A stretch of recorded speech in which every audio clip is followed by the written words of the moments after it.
Hi, I'm Marie Plutt from aspirationsresume.com, here to give you your daily resume tip. So today I would like to talk to you about the single most valuable tool I'm finding for my job seekers. It is JobScan. JobScan.co, not JobScan.com. I have found that it has tremendously improved the success rate of my job seekers. And when I personally conduct a full job search for my friends or relatives, and I've played with this, I've figured out how to strike just the right balance so that I can really guarantee that they get called for interviews. So let me kind of show you where to strike that balance. When you enter JobScan and you have a subscription, and I recommend getting a subscription dollar for dollar. It is the best investment. They give you a bunch of free scans to test, or at least one, to test out the software. After that, they charge me, or I've been paying about $90 for every 3 months. So if your entire job search lasts 3 months, that's $90 investment, and it'll help you accelerate and get the results.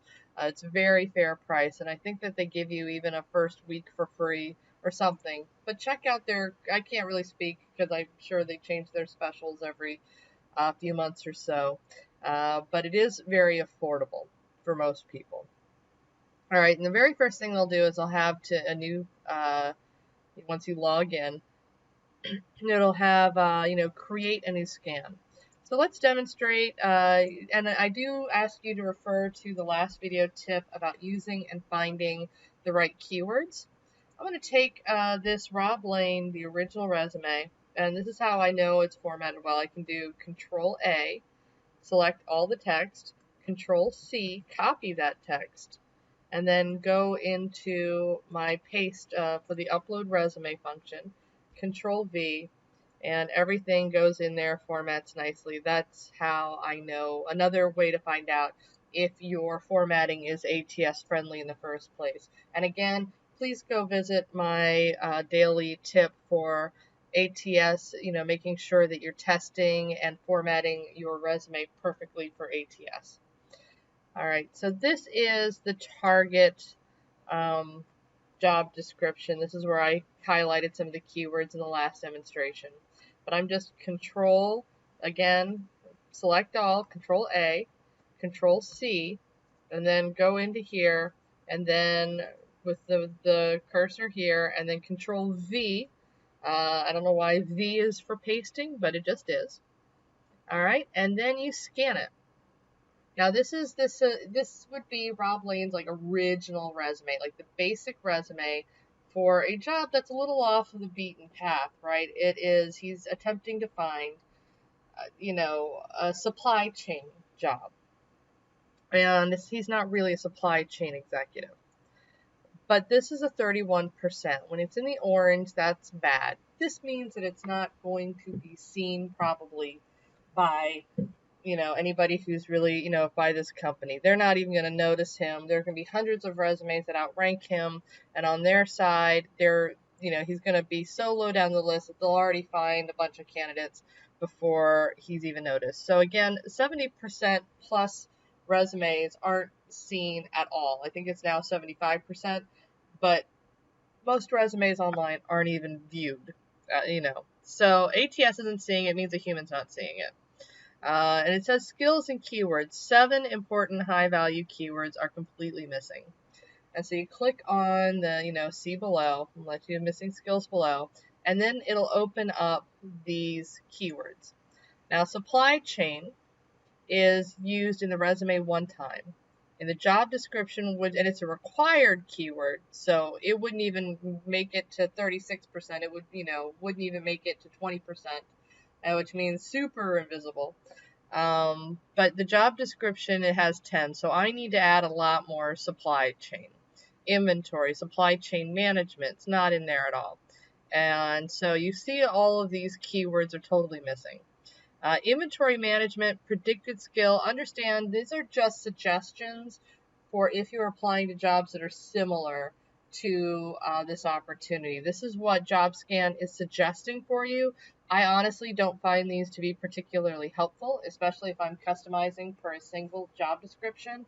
Should also mention that even if you add inventory management into your resume, it will not affect your overall score because this is just a suggestion or predicted skill.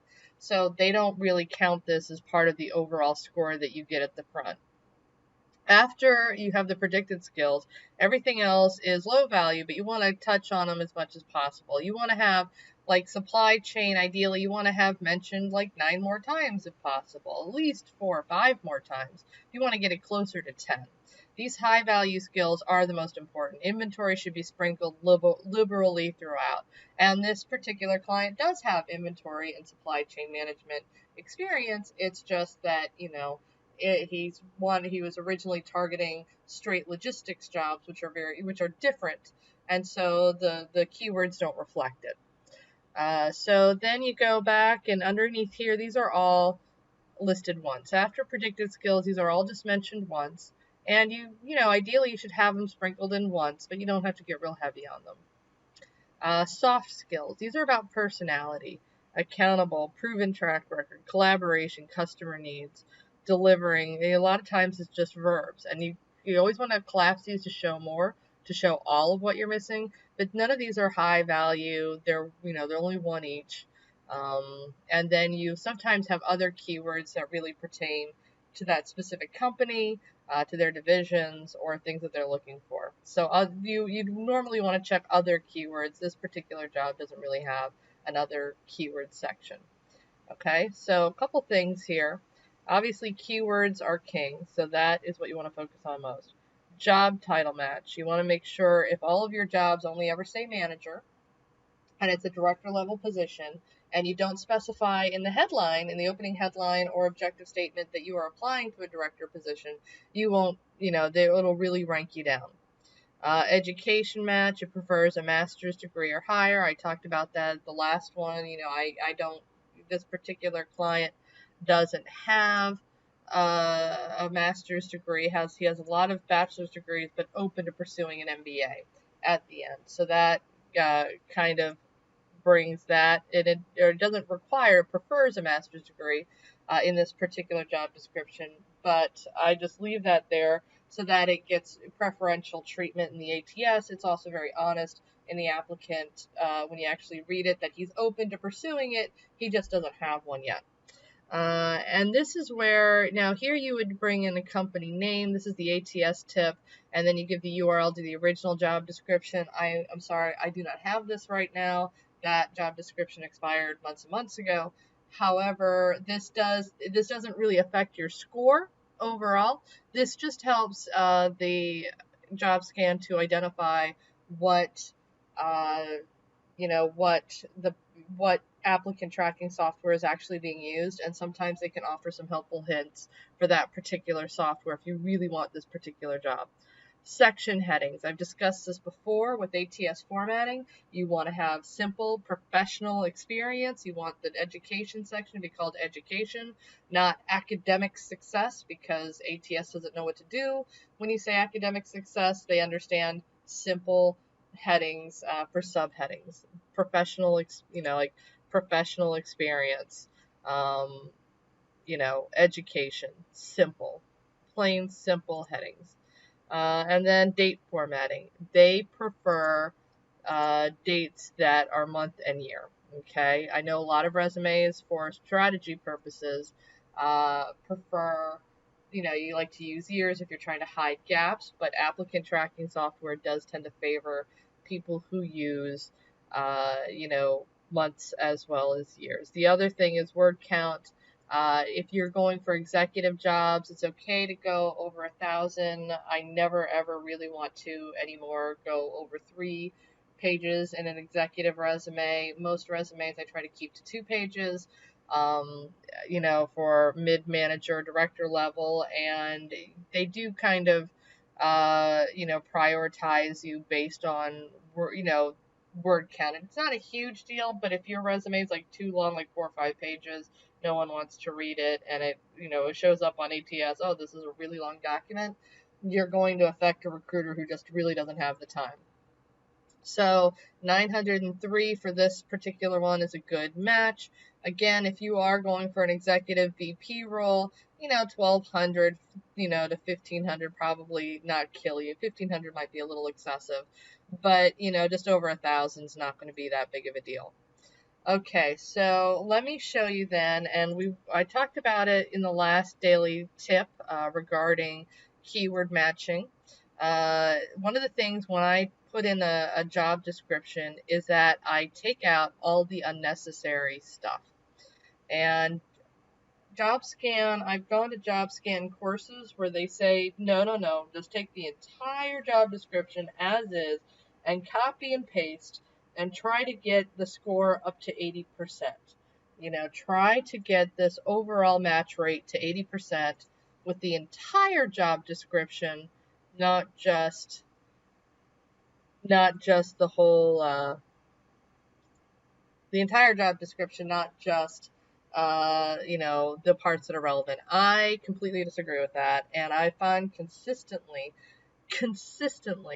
I get calls back from my clients when the rate is anywhere from 70 to 85%. When it gets higher than 85% and into the 90%, honestly don't get calls. And I've asked recruiters about this. Sometimes they feel like it's spammy. You have too many matching keywords. It means you're probably matching these weird areas like, okay, these are the regions that they want, they're considering hiring for. You don't want to put all these cities and states in the United States and West Virginia just randomly in your resume. That's spam. Get referred, this would come from the actual base of the company. You want just the job description, the responsibilities that apply to the job, and then sometimes they'll have just descriptions of their entire company, and that's in all of their job descriptions. You don't need to match, words of their company, and you certainly don't need to match equal opportunity, unless you're if you're applying to an HR job. Race, color, religion, sex, these are words that should not appear in your resume. Primary locations, other things that will arrive in a job description. You just really want to focus on what they are looking for that are specific to that job, not stuff that would be, put into every other job that, like Johnson & Johnson, for example, pops out. And here's the thing, if you're going for an arbitrary number not so arbitrary, but if it's 70 to 85% and you include EOE or personal, company job descriptions, your scores are going to get messed up. And if you're able to achieve even 70% while including all of that, on the other side of it, you're going to so highly outrank everybody else who's applying for the job, because nobody else is going to do that you're going to look like spam and they're probably going to ignore you. So my suggestion is take the job descriptions, trim them down. This one's been trimmed. It only has the relevant information for what they want. And then, as you saw yesterday in the last daily tip, I should say, I created I adjusted this resume to better match the job at hand. I put the actual job title up here in the header to reflect the job he's applying to. I changed out the top skills to reflect the keywords that this particular job wants. I added little sections at the end for education, and driven to learn different things, and open to pursuing master's degree, because it doesn't say MBA technically, it says master's. But it says driven to learn all these things that he doesn't know, to fill in those gaps at the end, to get those keywords in. And then any place else where he actually had anything to do with supply chain management, I brought those up throughout his job description, okay?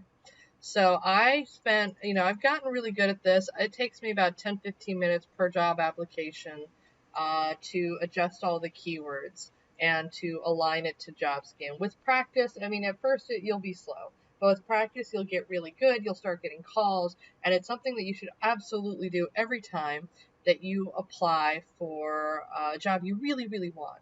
So again, I'm going to take this resume here, and I can do this just as easily on a PDF if you know how to format, but I have Word open. Control A as in select all, Control C as in copy, and then I'm going to go here, I'm going to click on the side here, it says, update resume and rescan. So if I do that, and I can clear out the original resume and then hit Control V for paste.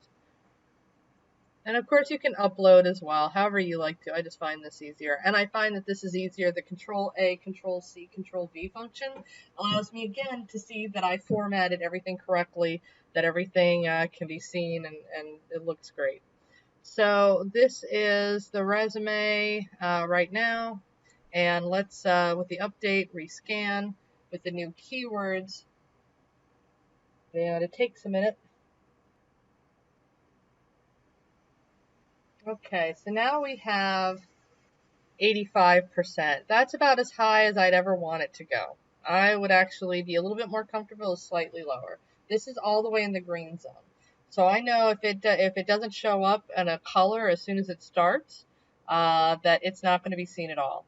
If it gets under 50% score, it'll get orange. It means it's probably not going to be seen. Very unlikely it'll be seen.